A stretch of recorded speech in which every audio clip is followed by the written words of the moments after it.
Today we are going to walk you through how to clean your MG44 vacuum gauge quickly and effectively. Let's get started. The tools required for this task are rubbing alcohol, a 1/4-inch cap, and a liquid dropper. Using the liquid dropper, add rubbing alcohol into the gauge.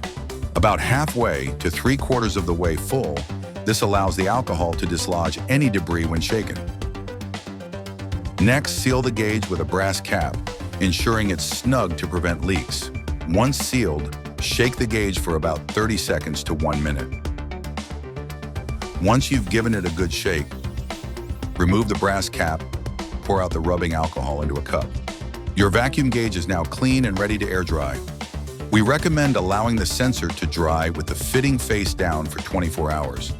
If you prefer to expedite the process, connect your vacuum gauge to a vacuum pump and let it run for a while to stabilize. This will enable the pump to remove any residual rubbing alcohol or moisture trapped in the gauge. The process can take anywhere from a few minutes to an hour depending on the conditions. The goal is to achieve a deep vacuum reading below 30 microns. If you're not quite there yet, don't worry. It's often due to residual contaminants or particulates affecting the vacuum pump oil. To optimize pump performance, replace the old oil with fresh vacuum pump oil.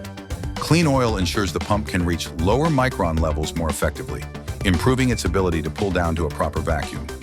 Once your gauge reads below 30 microns, you're all set. Your vacuum gauge is clean and ready to deliver accurate measurements. Like and subscribe for more tips and product support, and thank you for watching.